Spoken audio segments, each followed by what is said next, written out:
जानकारी कहां से मिलेगी? भागवती तो बताएगी। भगवान देह से उत्पन्न जो ताप होता है उसको नष्ट करते हैं। इसका मतलब ये है, भगवान भागवत में लिखा है कि जब हम ब्रह्म मुहूर्त में उठकर भगवान का भजन करेंगे, प्राणायाम करेंगे, योगा करेंगे, तो हमारे शरीर की जितनी आदि व्याधि है वो नष्ट हो जाएंगी। न बीपी बढ़ेगा, न कोलेस्ट्रॉल बढ़ेगा, न शुगर का लेवल बढ़ेगा, है हाँ, फैट भी नहीं बढ़ेगा, और भी जितनी गंभीर से गंभीर बीमारी है वो भी दूर हो जाएंगी। प्राणायाम से तो मनुष्य की आयु बढ़ती है। कहते श्वासों को जितना रोक सकता है व्यक्ति, उतनी लंबी उसकी आयु बढ़ती है। तो भगवान की सेवा करने वाले का शारीरिक जो कष्ट होता है वो कष्ट नहीं होता है। दूसरा क्या है? कहते हैं दैविक ताप।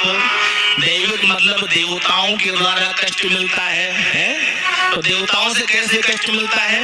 कहते महाराज इतना भयंकर बारिश हो गया, इतना भयंकर बारिश हो गया कि बाढ़ आ गया, पूरा फसल चौपट हो गया है, गांव के गांव बह गए।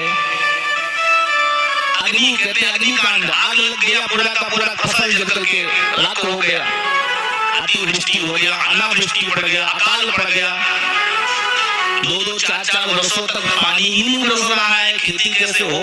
है भूकंप आ जाना, ज्वालामुखी का फट जाना, सुनामी आ जाना, इंसान की बस में है? बताइए, है इंसान की बस में नहीं है। ये है दैवीय आपदा, देवताओं के द्वारा कष्ट।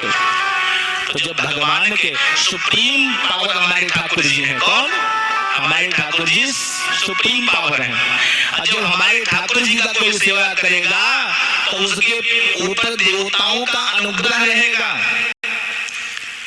और सबसे ज्यादा अगर ग्रहों में खराब ग्रह है तो कौन है? शनिदेव है। कहते शनि को 7.5 लग गई महाराज तो सब चौपट हो जाता है। और एक देवता महाराज और खतरनाक है, उनको नाम है यमराज। जानते हैं ना? यमराज, यमदूत। यमराज महाराज बहुत खतरनाक है, उनको भी देख करके दुनिया डरती है। और ये दोनों के दोनों हमारे ठाकुर जी के साले साहब हैं। हाँ, और तो ठाकुर जी देखो, कालिंदी का विवाह ठाकुर जी के साथ हुआ कि नहीं हुआ?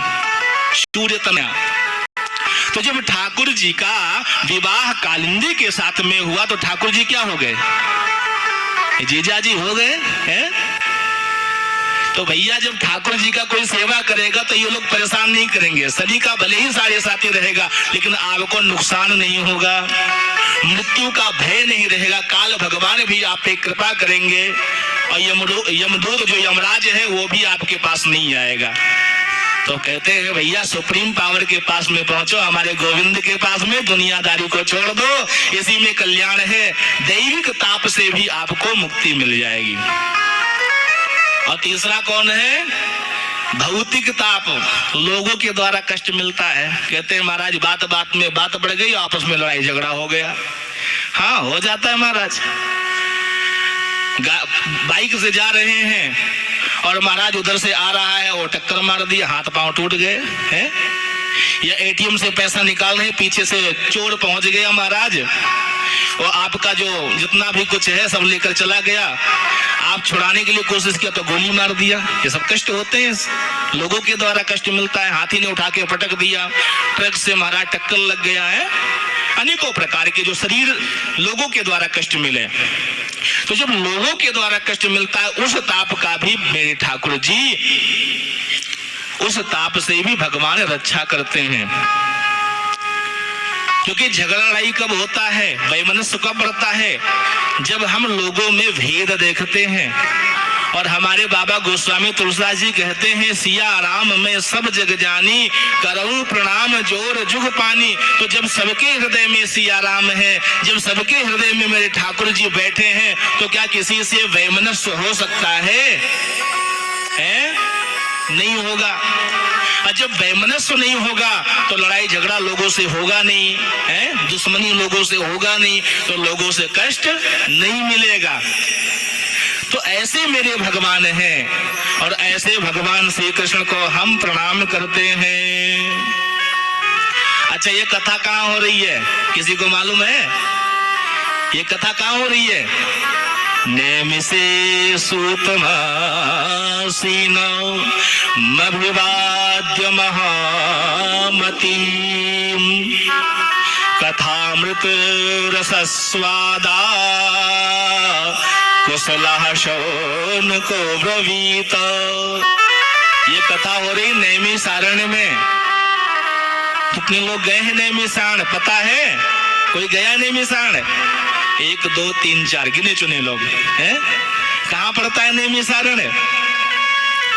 उत्तर प्रदेश के लखनऊ से 100 किलोमीटर एक सीतापुर जनपद है और वहां को लोकल भाषा में कहते हैं नीमसार।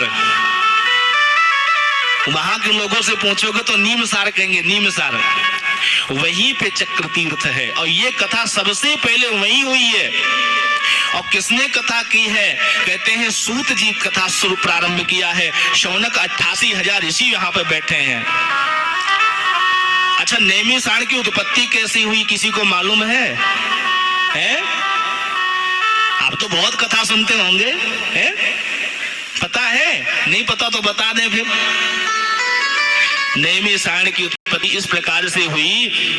अनेकों पुराणों में अनेकों आख्यान है। तो कहते हैं जब कलयुग आ गया और सत द्वापर जाने लगा तो हमारे देश में जितने बड़े बड़े सिद्ध महापुरुष थे, संत थे, वो अदृश्य होकर के ब्रह्मलोक चले गए। और ब्रह्मा जी से कहा, प्रभु अब कलयुग आने वाला है। कलयुग में जप तप योग सदाचार सब नष्ट भ्रष्ट हो जाएंगे। अनाचार दुराचार पापाचार सर्वत्र फैल जाएगा।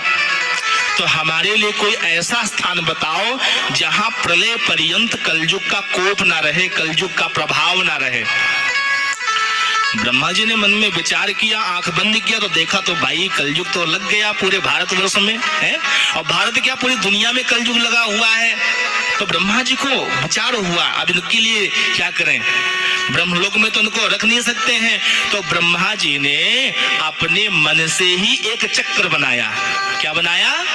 एक चक्र बनाया और उस चक्र को छोड़ दिया और कहा जहां पे यह चक्र शांत हो जाएगा वह स्थान पवित्र होगा, पावन होगा और वहां पे कलयुग का प्रभाव नहीं रहेगा।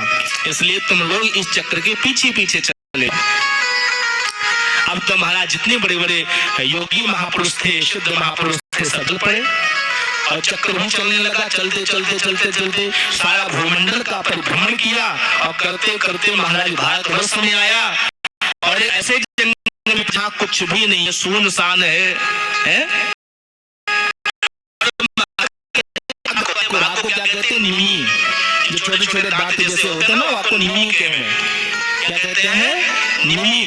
तो वो चक्र का जो अग्रभाग था वो वहां पे फंस गया और धंसते ही वह जो स्थान था उसको फाड़ करके पाताल तक चला गड्ढा बन गया। और तो चक्र के अग्रभाग जो उस क्षेत्र का नाम पड़ गया नैमिष। क्या पड़ गया? नैमिष नाम पड़ गया। और संस्कृत में अरण्य का मतलब होता है जंगल। क्या कहते हैं?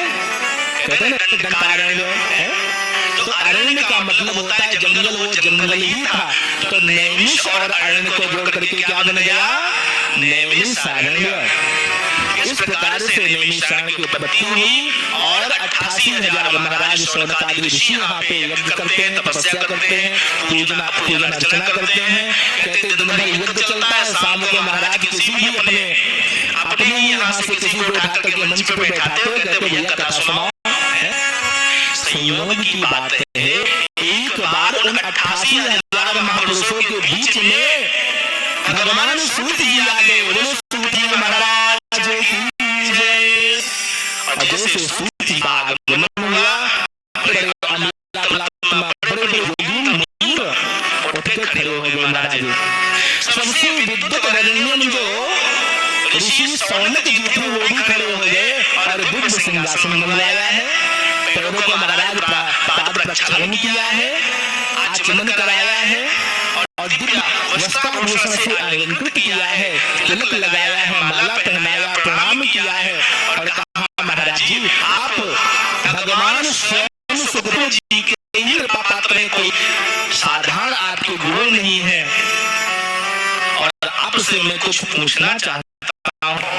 शास्त्र में कहा गया है बल वृद्धा धन वृद्धा आयुर्वृद्धस्तथैव च ते सर्वेपि ज्ञान वृद्धा किं करिष्यति किंकरः।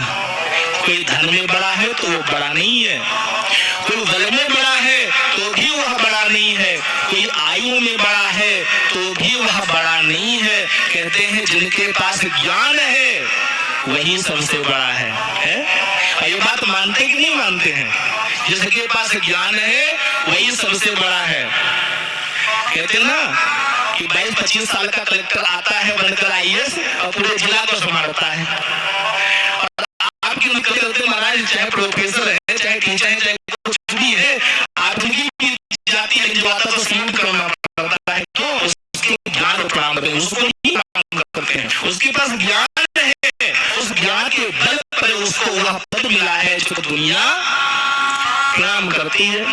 तो ऐसे जो सूत जी है महाराज वो विद्वान है, आयु बहुत छोटी है लेकिन ज्ञान में अग्रगण्य है, ज्ञान में सबसे ज्यादा है महाराज, बहुत ज्ञानी है।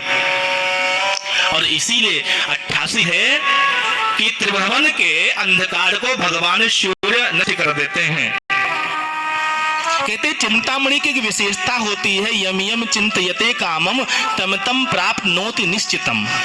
चिंतामणि से जो कुछ चिंतन करोगे वो मिल जाता है।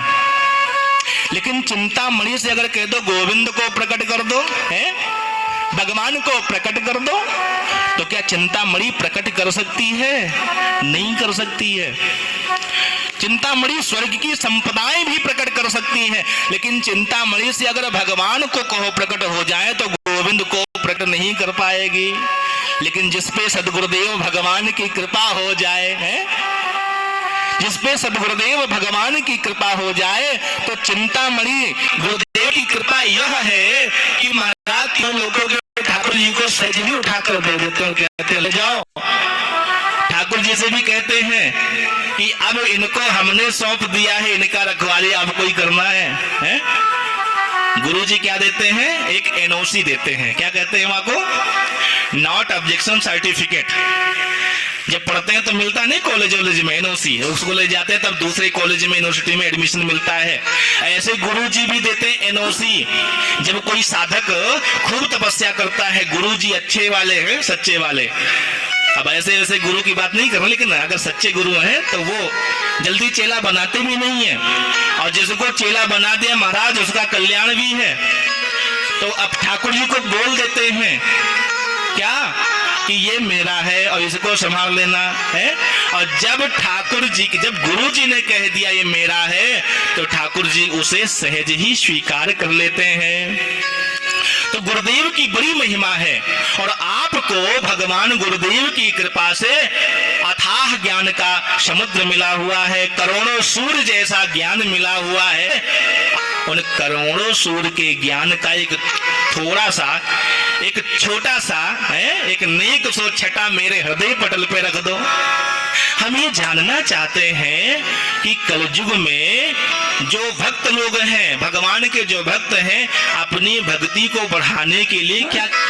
अब इस प्रकार से जब प्रश्न सुना है तो महाराज सूत जी गदगद हो गए, अपने गुरुदेव भगवान का ध्यान किया और कहा धन्य है सदगुरुदेव भगवान के प्रति इतनी करुणा, इतना जो भक्त लोग हैं, भगवान के जो भक्त हैं, अपनी भक्ति को बढ़ाने के लिए भगवान के प्रति श्रद्धा है।